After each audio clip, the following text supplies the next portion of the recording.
Today we are going to tackle about central dogma. I am Isnang Hamida and I will be tackling to you one of the most interesting concepts of genetics. Okay, so now let's first ask our question, what is central dogma?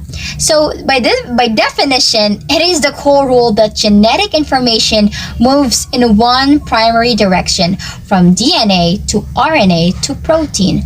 Now, who actually established that idea? That idea was formulated by Francis Crick. So he established that while information in nucleic acids such as the DNA and RNA, they can be copied and can instruct the creation of proteins. Now another one of that is the sequence information in a protein. It cannot be used to change or recreate the nucleic acid sequence that specified it. Now, the principle defines allowed and forbidden transfers of sequence information. So, how do we actually explain genetic expression and heredity? So, the gene expression, it is the blueprint for how a gene's code is accessed and executed. Made. The DNA instruction manual is transcribed into a portable RNA copy, which is then translated into a protein machine. So the next one is heredity. It separates the roles of information storage, such as in stable heritable DNA, and information execution. So how does the information execution work? It is via transient RNA and functional proteins, explaining how traits are both inherited and expressed. Now next one, what are the components of the central dogma? Now that we know what is the central dogma, so the component of it is that DNA as genetic material, the master archive stored in the cell nucleus, its long-term double-stranded structure is ideal for safely storing all genetic instructions. And another one of that is RNA as intermediary. The disposable working copy of a specific gene, it is single-stranded, mobile, and carries the code from the nucleus to the protein building machinery in the cytoplasm. So proteins as functional products, the active molecules that perform virtually all cellular tasks, such as catalyzing reactions, providing structure, and enabling communication. Now, their specific shape and function are determined by their amino acid sequence. So the simplified diagram of DNA to RNA to protein, this linear sequence represents the two key stages of information conversion, such as transcription. When we see transcription, it is from the DNA to RNA, and translation from RNA to protein. Now, why do the central dogma matters? So the fundamental framework of that is, it is the essential model that unifies molecular biology, providing a common language to understand how life's instructions are read and implemented across all domains of life. So the basis for understanding is that it explains at a molecular level how a mutation in DNA can alter an RNA sequence and ultimately disrupt a protein's functions, leading to genetic disorders. And in evolution, it links heritable genetic changes, DNA mutations, to the variation in physical traits such as the protein functions that naturally selection acts upon. Now, another one is biotechnology. So it is the foundational concept behind genetic testing, recombinant DNA technology, and the production of therapeutic proteins like insulin that we need. So what are the preview of key processes? So here, the DNA replication, the process of duplicating the entire DNA genome from DNA to DNA. This ensures accurate inheritance of genetic information when a cell divides. What about transcription? The process of synthesizing an RNA molecule complementary to a DNA template, DNA to RNA. It is the first gene-specific step of expression. Now, translation, the process of decoding the mRNA sequence to assemble a chain of amino acids into a protein, from RNA to protein. This occurs on ribosome and converts the nucleic acid language into the protein language. So, here's some thoughts that we need to actually learn.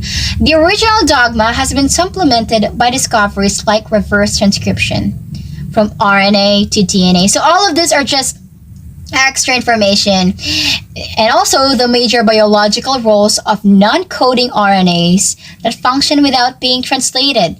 So the core pathway is from DNA to RNA to protein, remains the central, irreversible highway for cellular gene expressions. Thank you. So what is DNA replication? So DNA replication is the semi-conservative biological process through which a cell produces an exact copy of its DNA before it divides. So in this mechanism, each newly formed DNA molecule contains one original parental strand and one newly synthesized strand, so ensuring both accuracy and stability. So replication occurs during the S phase of the cell cycle, preparing the cell for mitosis or meiosis. So the purpose and importance. So why cells must replicate DNA? So first is to ensure genetic continuity. Second is to maintain organismal stability and reduces risk of errors in future generations of cells. So ensures genetic continuity. Each daughter cell receives a complete and accurate set of genetic instructions. Next is to maintain organismal stability. Is the proper replication prevents harmful charges in the genome. Then it reduces risk of errors in the future generations of cells, is to build in proofreading mechanisms to help prevent mutations that could disrupt cell function. So there are four key enzymes in DNA replication, which are the helicase, primase, DNA polymerase, and ligase. So first, DNA replication relies on coordinated set of enzymes, each performing a specific role. First is the helicase. So helicase unwinds and separates the double helix by breaking hydrogen bonds between bases. So next is the primase. Primase synthesizes short RNA primers that provide a starting point for DNA polymerase. Next is the DNA polymerase adds nucleotides to the growing DNA strand in the 5' direction, also performs proofreading. Then the ligase joins Okazaki fragments. Ligase joining Okazaki fragments on the lagging strand, so seals gaps in the sugar phosphate backbone. So these enzymes work together to ensure that replication proceeds efficiently and accurately. Next is there are steps of DNA replication. First is the initiation. So what is initiation? So initiation is the replication begins at specific sites called the origins of replication. So helicase unwinds the DNA and single strand binding proteins stabilize the separated strands. So primase then lays down RNA primers to initiate synthesis. So next is the elongation. So DNA polymerase extends the new DNA strands, which are the leading strand is synthesized continuously, the lagging strand is synthesized discontinuously in short segments called the Okazaki fragments. So DNA polymerase also proofreads newly added bases to minimize errors. Next is the termination. So termination is the replication concludes once the entire DNA molecule has been copied. So RNA primers are removed and replaced with DNA, and ligase seals any remaining nicks in the backbone. Next is the proofreading. So proofreading and repair, DNA polymerase detects and corrects mismatched bases. So additional repair pathways, examples the mismatched repair, nucleotide excision repair, the fix errors that escape proofreading. So additional repair mechanisms such as mismatch repair and nucleotides excision repair, correct errors that escape initial proofreading, and maintaining genomic integrity. So good day, I am Garcia and I will discuss about the transcription in the central dogma. So transcription is a fundamental process where a gene's DNA sequence is copied to create a messenger RNA molecule. So transcription is actually a process where it copies the gene's unique sequence, and that copied sequence is being delivered by the messenger RNA.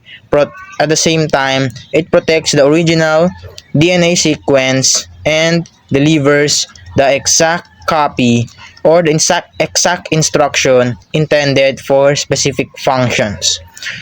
It uses enzymes like RNA polymerase to build a complementary RNA strand, and it carries genetic information which came from the DNA and substitutes or replaces it uracil for thymine in the new RNA since it is RNA. So, and then, so there's actually 3 stages. This is the first step of transcription. During initiation, RNA polymerase must locate the correct gene on the DNA molecule first. This is achieved through specific DNA sequence called promoters, which are located upstream of the gene to be transcribed.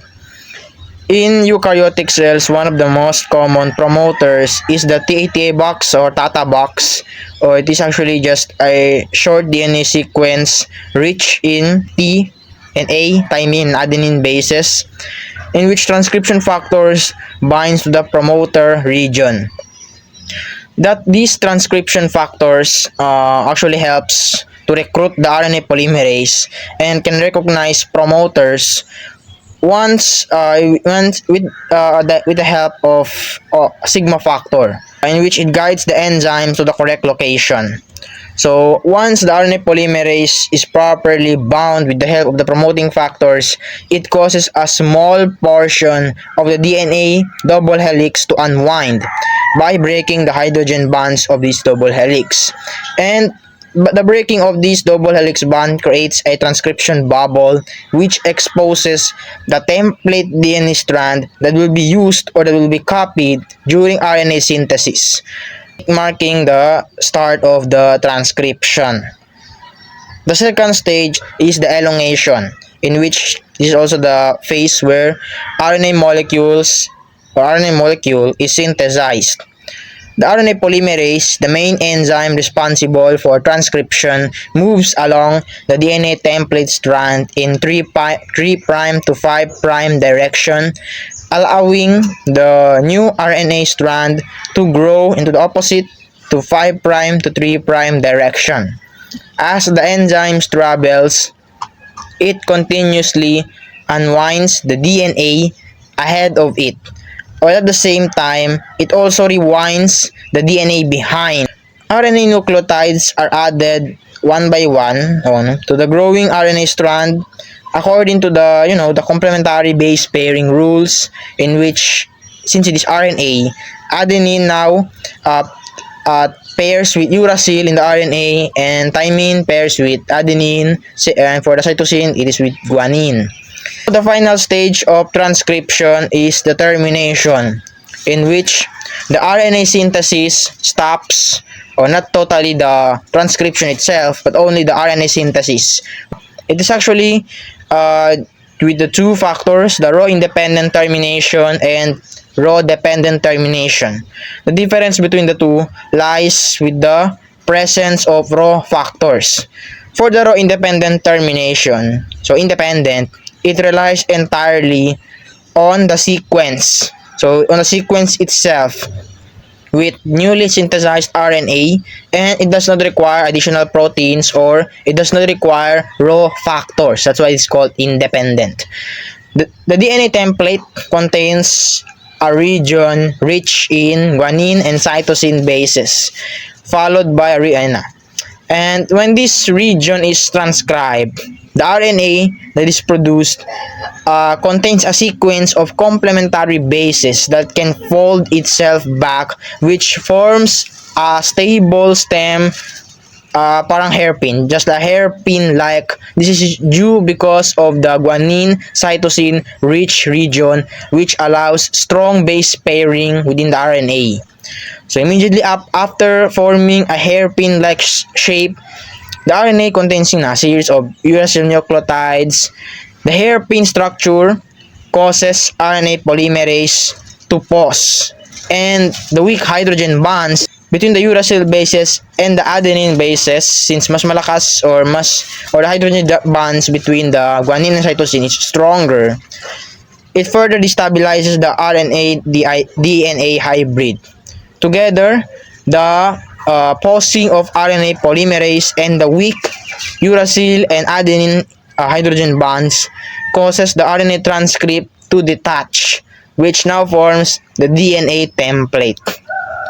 While for the rho-dependent termination, it requires the assistance of a specific protein called the Rho factor. This is called rho-dependent.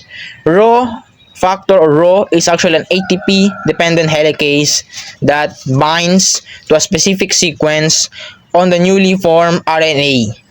This site, of course, is also rich in cytosine bases and is not covered by ribosomes. Once Rho is used energy from ATP hydrolysis and moves along the RNA in the 5' to 3' direction.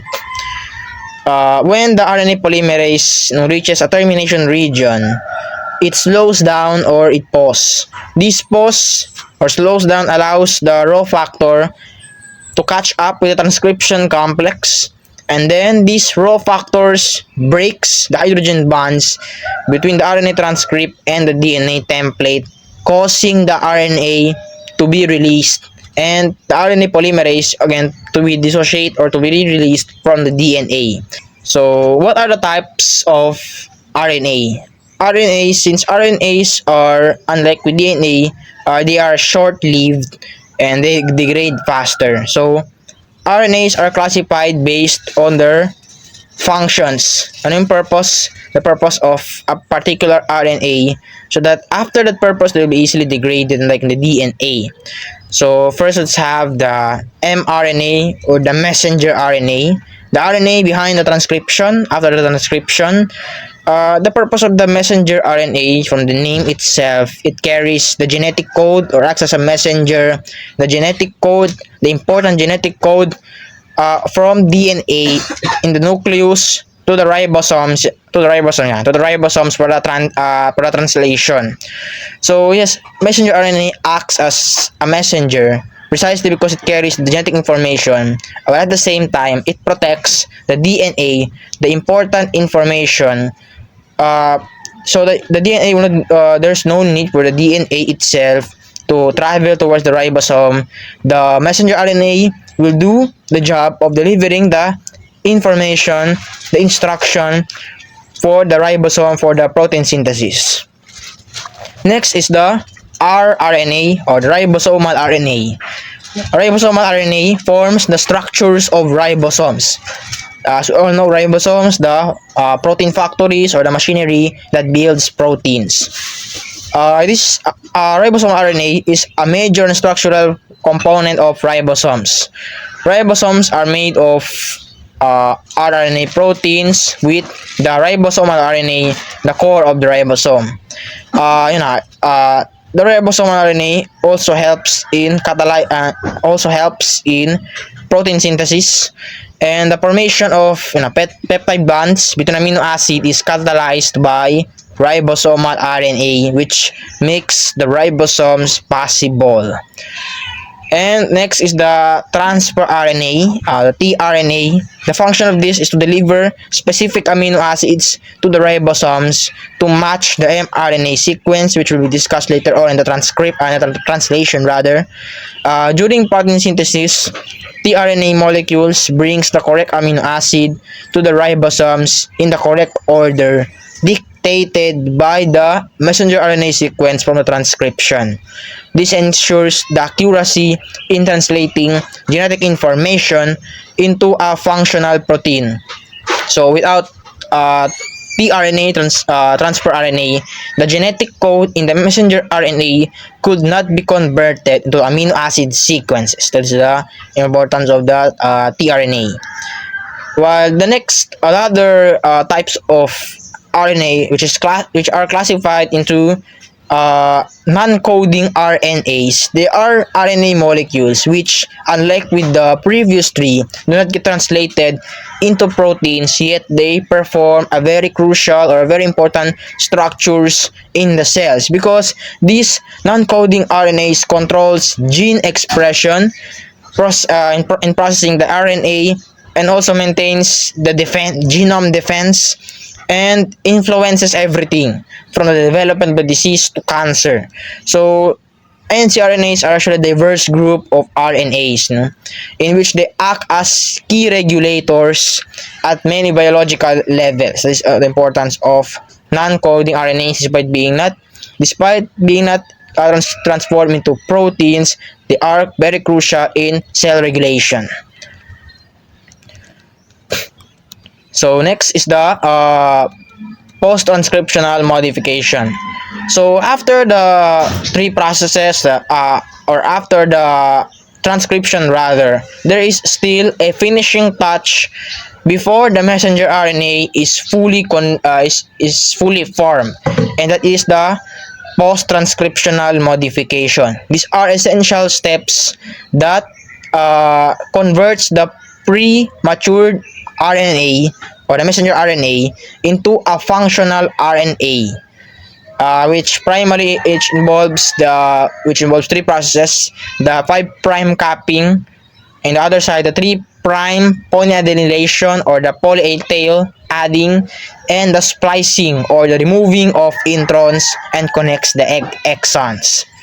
So what is the 5' capping? So the 5' capping is simply an addition of a modified guanine nucleotide to the 5' end of the RNA.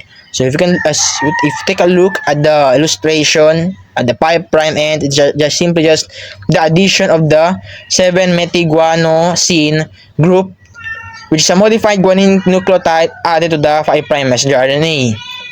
So the purpose of adding another 7-methylguanosine is to serve as a molecular tag that distinguishes the messenger RNA against or from foreign RNA. So and also for protection, since the messenger RNA will have to travel towards the ribosome. So the 5' capping, additional 5' capping can also serve as protection for the messenger RNA before it degrades, and for it to be able to reach its destination without being degraded. Next is the 3' polyadenylation or the poly A tail. So if there is a 5' capping on the other side, there is also another addition in the other side, on the 3' side, which is the addition of a long chain of adenine nucleotides. So poly A, so adding AAA to the end of the 3'. The purpose of this is also for stability and protection. Since the messenger RNA or the RNA is not as stable as DNA, it can be easily degraded. So it definitely needs additional protection that will ensure its durability or stability before it degrades, and for it to be able to reach its destination without being degraded or without being damaged while it is traveling to the cytoplasm. So and also it facilitates the transport of mature mRNA from the nucleus to the cytoplasm, where the protein synthesis will occur. So this is the purpose of the 3' polyadenylation tail. How about the RNA splicing? So the RNA splicing is actually simply the cutting or the removing of non-coding introns and the joining of coding exons to form a continuous coding sequence. So the function of this is to cut the unnecessary non-coding or the nonsense code of introns and connects the actual information which is in the exons, which contains the actual protein's instructions. And then splicing is essentially the proper formation of the functional mRNA, so that there won't be any interruptions or nonsense in the mRNA sequence. That's why the introns are being removed or are being spliced. Because errors in splicing, if in case the splicing is not that successful, can actually shift the reading frame or introduce rather premature stop codons, leading to defective formation of proteins that may cause diseases. Since it is important for the code in the messenger RNA to be accurate and to be accurately continuous with exons. Splicing also enhances the stability of the mRNA by removing the unnecessary introns and prevents faulty proteins from being made.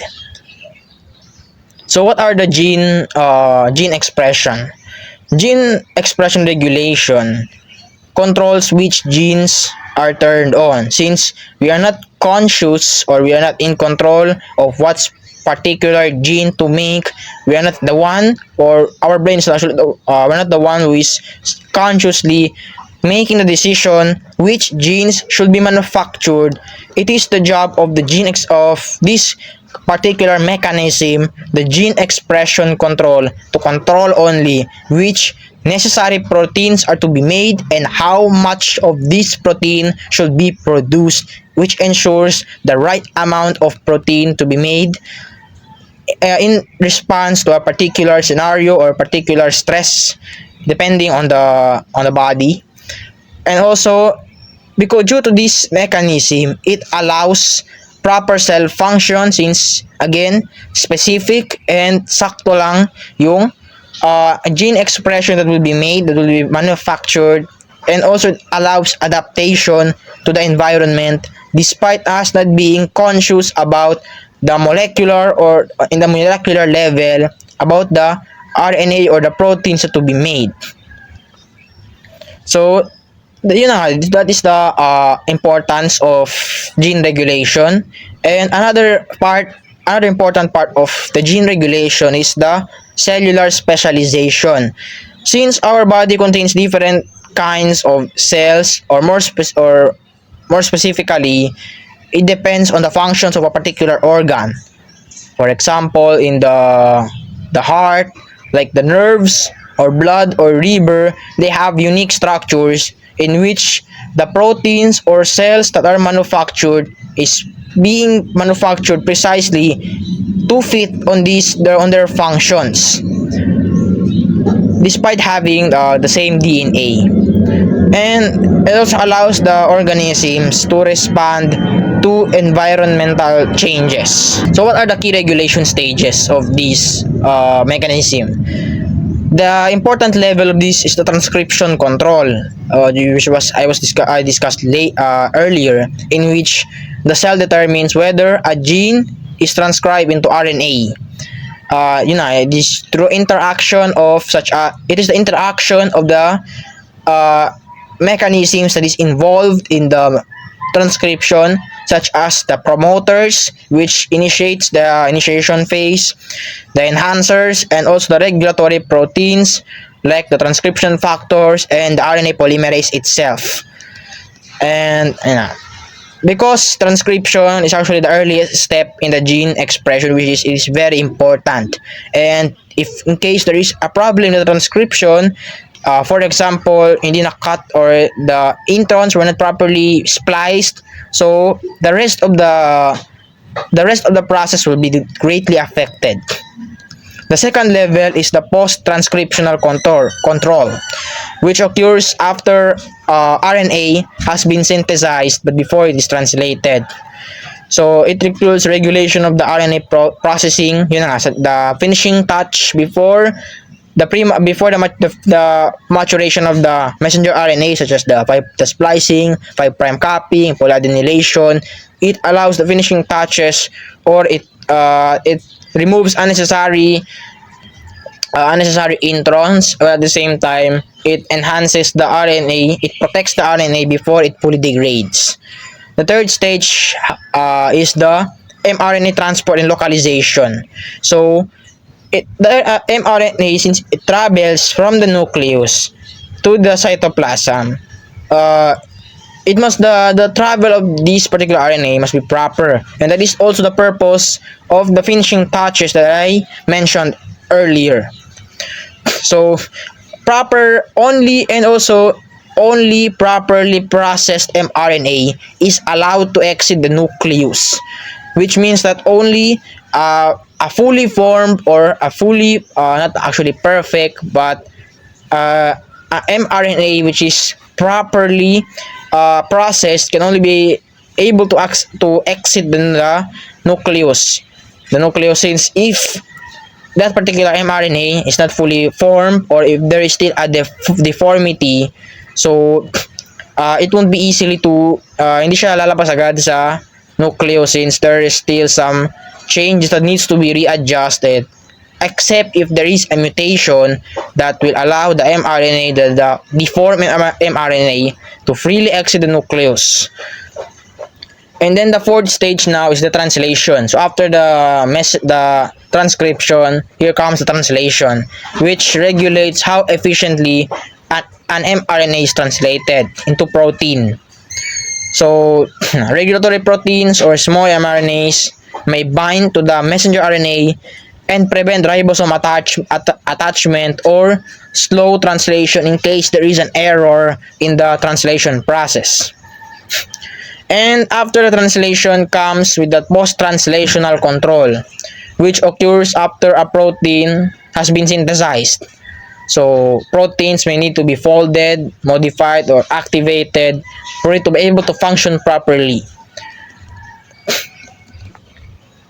And proteins that are no longer needed can be tagged for destruction, or in case if a particular protein is not actually needed anymore, so it can be tagged for destruction. And also the last stage of this mechanism ensures that proteins functions correctly and only for a period of time which is necessary.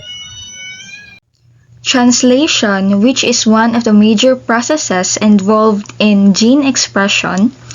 Translation is the process of synthesizing proteins from messenger RNA or mRNA, and this process occurs at the ribosomes, which are found in the cytoplasm of eukaryotic cells. During translation, the mRNAs serve as the template that carries the genetic information, while tRNA delivers the correct amino acids to the ribosome. These amino acids are assembled in a specific sequence to form a protein. The genetic code, which is the language used by cells to convert genetic information into proteins. The genetic code is composed of codons, which are sequences of 3 nucleotides found on the messenger RNA. Each codon codes for one specific amino acid, ensuring accuracy during protein synthesis. Translation begins with the start codon, which is the AUG. This codon signals the start of translation and codes for the amino acid methionine. And translation ends when a stop codon, UAA, UAG, or UGA is reached. These codons do not code for amino acids but instead signal the ribosomes to stop the translation. Next is the main players involved in translation. First is mRNA, which carries the genetic information copies from DNA to the ribosome. Second is the tRNA, which transfers specific amino acid to the ribosome. Each tRNA has an anticodon that pairs with the complementary codon on the mRNA. Third is the ribosome, which is the site of protein synthesis. Ribosomes are composed of ribosomal RNA and proteins and provide the structure where translation occurs. Lastly, the amino acids, which are the basic building blocks that are linked together to form proteins. Steps in translation. In the initiation step, the small ribosomal unit binds to the mRNA at the start codon AUG, and an initiator tRNA carrying the amino acid methionine binds the start codon through codon-anticodon pairing. And initiation factors, also known as the IFs, help assemble the ribosome and ensure the translation starts at the correct position. And finally, the large ribosomal unit joins the complex, forming a functional ribosome with two main binding sites: the P site, which holds the growing polypeptide chain, and the A site, where incoming tRNA binds. The second step of translation is elongation, where the protein chain increases in length. During elongation, the ribosome moves along the mRNA in the 5' to 3' direction.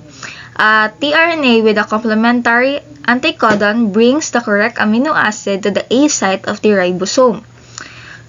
And then, the ribosome then catalyzes the formation of a peptide bond between the new amino acid and the growing polypeptide chain.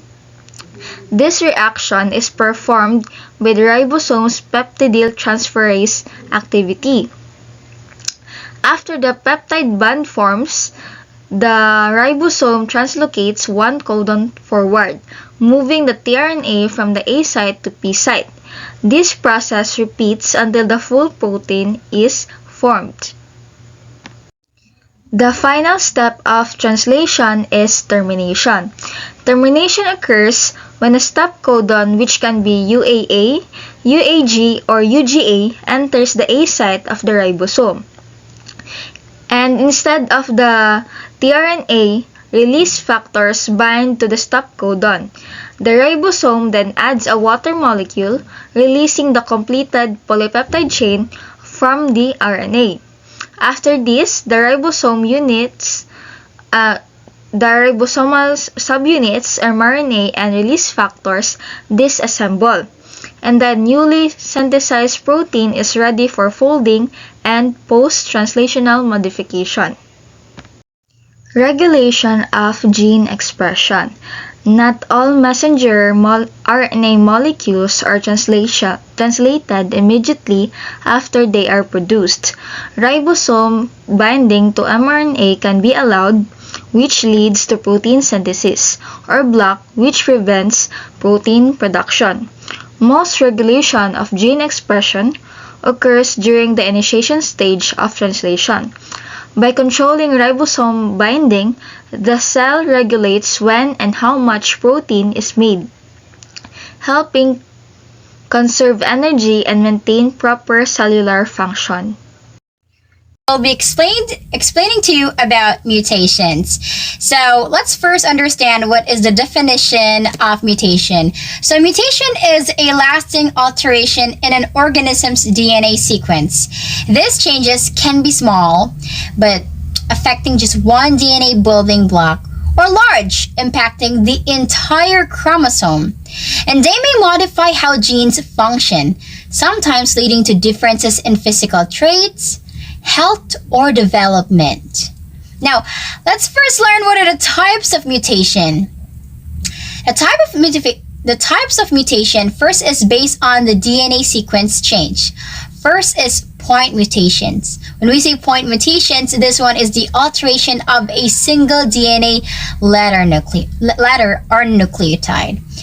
And another one is substitution. One letter is swapped for another.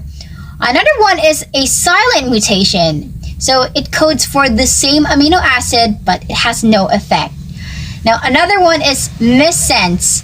Changes the amino acid in the protein, and another is nonsense. It creates an early stop signal, shortening the protein. And one is insertion. One or more extra letters are added. And second to the last is deletion. One or more letters are removed. And another, which is probably the last, is the frameshift mutation. When we say frameshift mutation, insertions or deletions not in groups of 3 that disrupt the gene's reading frame, changing most downstream amino acid. Now, the second one is based on where they occur. We're talking about locations. So, germline mutation, this happens in eggs or sperm, and it can be passed to offspring. Another one is the somatic mutations. It occurs in other body cells, not inherited, but can affect the individual. Examples given is the contribution to tumors. The third type of mutation is the chromosomal mutations. This one, we're talking about the large-scale changes. First is deletion. A piece of a chromosome is lost. Another one is duplication. A piece is copied, leading to extra material.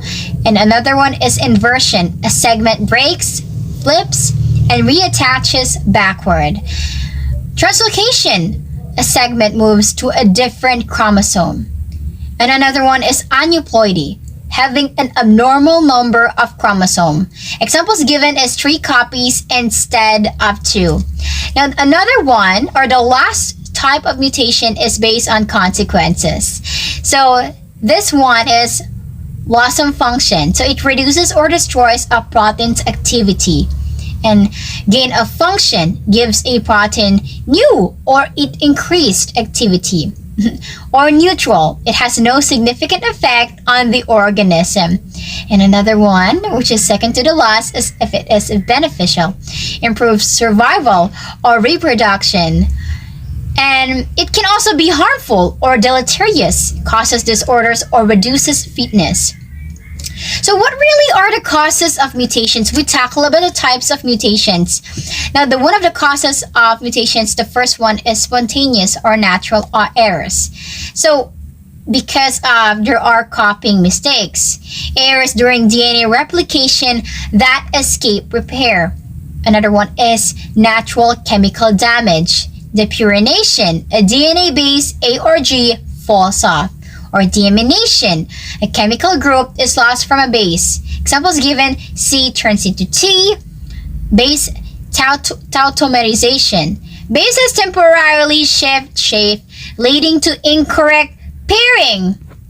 So the second reason or causes or consequences is induced caused by external agents or mutagens, chemical mutagens. The base analog says that chemicals that resemble DNA bases but causes mispairing.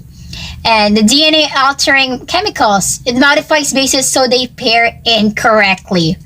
So intercalating agents, molecules that wedge into DNA causing insertions or deletions. The physical mutagens, ionizing radiation, X-rays, cosmic rays. So these ones, it breaks the DNA strands. UV light, they causes adjacent bases to bond abnormally. Examples given is the thymine dimers. Biological mutagens, so which we can refer to viruses. Some integrate their DNA into the host genome. So the transposons, mobile genetic elements that can insert into and they disrupt genes. So what are the key points that we actually need to learn about this? Let's first understand that mutations are the source of genetic variations for evolution, but are also linked to diseases like cancer and inherited disorders. Cells have multiple repair mechanisms to fix DNA damages, but some error actually persists. Not all mutations have an actual effect. Some are silent, while others can be catastrophic or advantageous, beneficial. Ultimately, whether a mutation matters, it depends on its type, its location in the genome, and the environment of the organism. Thank you so much. That is all about mutations. So, what are the errors and consequences? So, replication errors is incorrect base pairing, slippage in repetitive sequences, and incomplete proofreading. Next is the consequences. So, first is the mutation. So, permanent changes in DNA sequence that may alter gene function. The next is the genetic disorder. So, it Mutations in critical genes can lead to inherited disease such as cystic fibrosis or sickle cell disease. So next is the cancer. So mutations affecting genes that regulate the cell cycle, for example, oncogenes, tumor suppressor genes, can result in uncontrolled cell division. So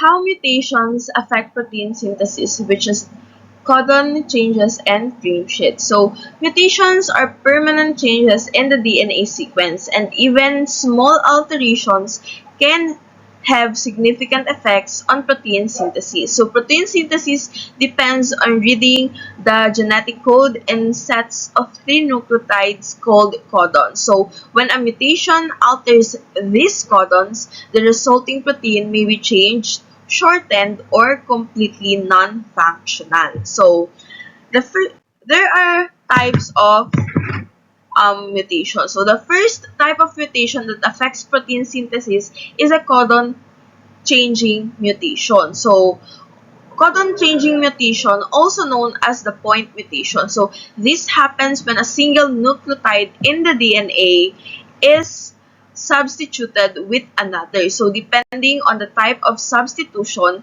the effect on the protein can vary. So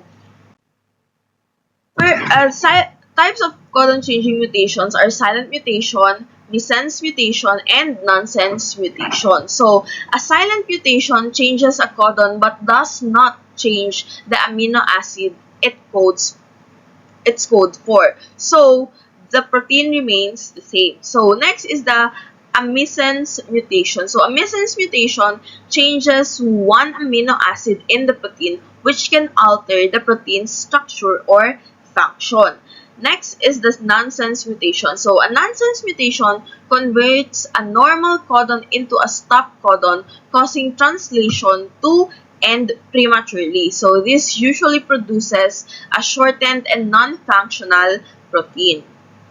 So the second major category is the frameshift mutation. So frameshift mutations, which occur when nucleotides are inserted or deleted from the DNA sequence in numbers not divisible by 3. So because codons are read in groups of 3, this shifts the reading frame of the mRNA.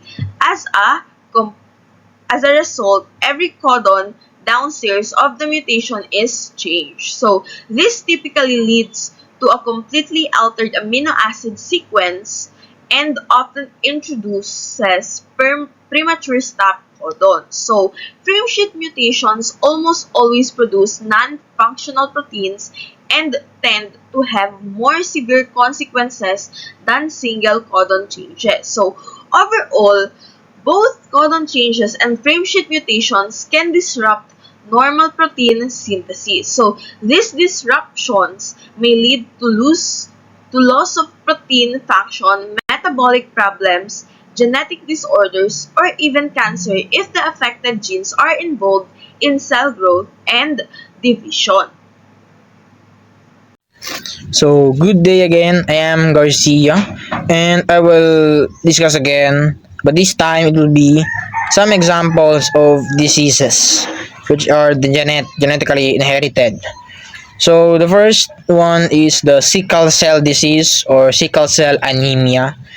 It is actually a group of inherited blood disorder where the red blood cells, which are normally, round and flexible, it becomes sticky and it is like a sickle shape. This is actually due to the abnormal hemoglobin. A normal hemoglobin will result to a normal round red blood cells. And this is actually inherited, being passed down from one generation to another generation. And the problem here lies because these sickle cells or this sickle cell red blood cell can't carry oxygen efficiently, and due to their sickle shape, it can get stuck into the small blood vessels, in which it will block the flow of blood. And if the blood is being blocked due to these sickle cells, it will cause severe pain, chronic pain, and also anemia, because sickle cells, unlike with the normal red blood cells, are short-lived. So since they are short-lived, the bone marrow or the body will have to produce more and more red blood cells, which and until the body reaches its maximum capacity to produce red blood cells at any given time, will contribute to anemia and other serious complications like stroke, organ damage, and lung issues, making it a lifelong illness which requires continuous management.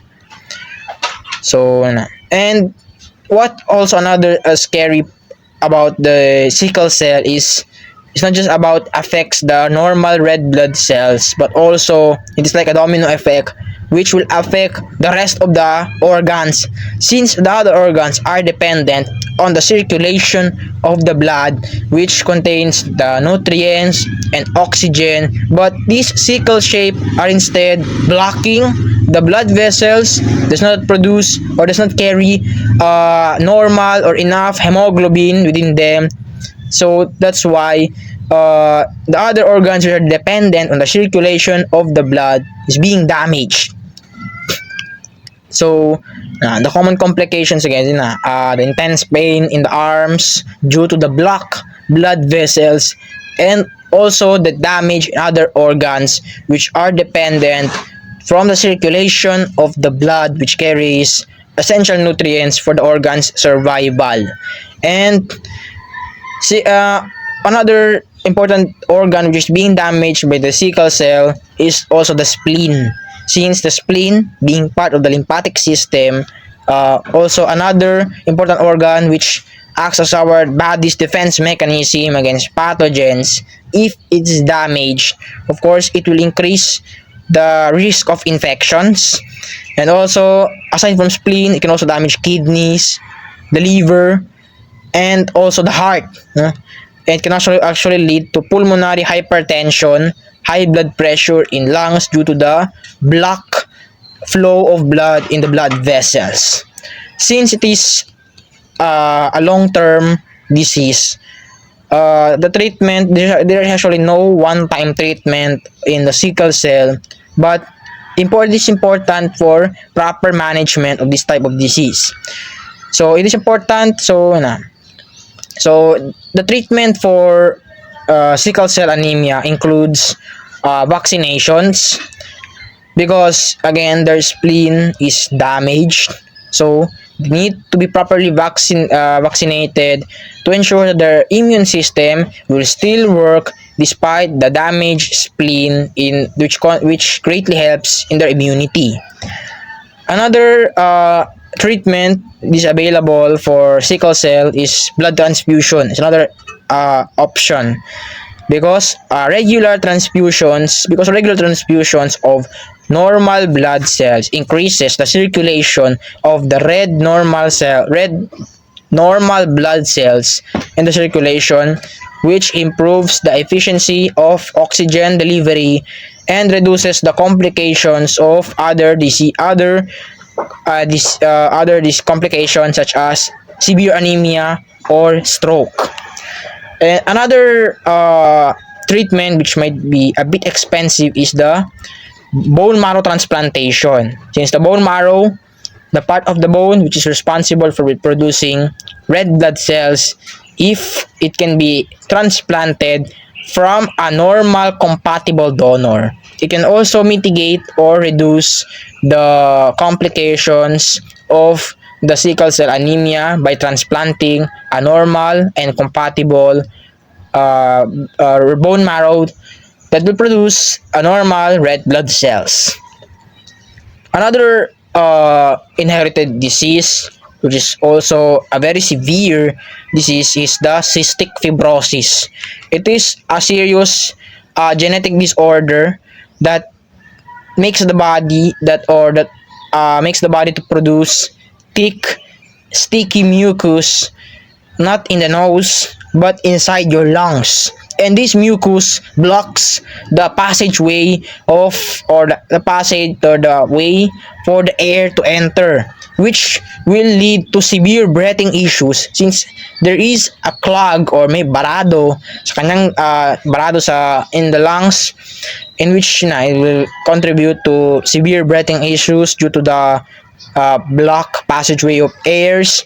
And also it also blocks the ducts of the pancreas, which will also affect the digestive ability, or and will contribute to another digestive problems of patients diagnosed with cystic fibrosis. So since this type of disease produces mucus not in the nose, the build up of the mucus traps the bacteria and it causes infection and inflammation in the lungs. Although mucus in our nose is actually also being used to block pathogens and bacteria, if it is misplaced, or if mucus is blocking in important airway, in important passageways such as in the lungs, instead it will backfire, or it will cause more complications, especially in breathing.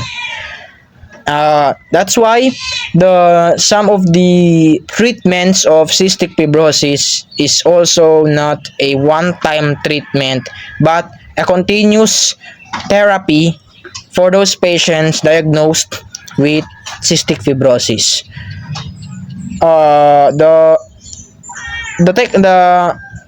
Some of these treatment includes for example, here is the anti-inflammatory treatments, since people diagnosed with this type of disease will definitely have difficulty in breathing, and it also, the build up of mucus also contributes to painful and damage of the lungs because of the trapped bacteria due to the mucus, the presence of mucus inside the lungs. That's why anti-inflammatory treatments are also needed to reduce the progression of the lung disease of the cystic fibrosis. That's why medications like ibuprofen or other controlled doses of doctors may be used to reduce the infection of the lungs and prevent an inflammation due to the bacteria trapped in the lungs. Patients are also advised to follow a high calorie, high protein, and fat soluble vitamin because, again, their pancreas is damaged, and pancreas are important for the digestion of nutrients, to be able to break it down into simple molecules. That's why their diet should be strictly more regulated and monitored for them to be able to survive and to be able to still to absorb the necessary nutrients despite the reduced function of their pancreas due to the mucus blocking the way of the pancreas due to the cystic fibrosis. Although these type of treatments are not a one-time treatment, following the same routine, and following this type of therapy or treatment will at least reduce the burden or the pain of having this kind of disease. So, in conclusion, the central dogma of molecular biology explains how genetic information flows within a cell following the sequence DNA to RNA to protein. DNA stores the genetic instructions, RNA acts as the messenger that carries this information, and proteins are synthesized through translation to perform essential cellular functions. This process ensures that genes are accurately expressed, allowing cells to grow, develop, and respond to their environment. and proper regulation of each step in the central dogma is crucial for maintaining normal cell function, and errors in this process can lead to diseases and genetic disorders.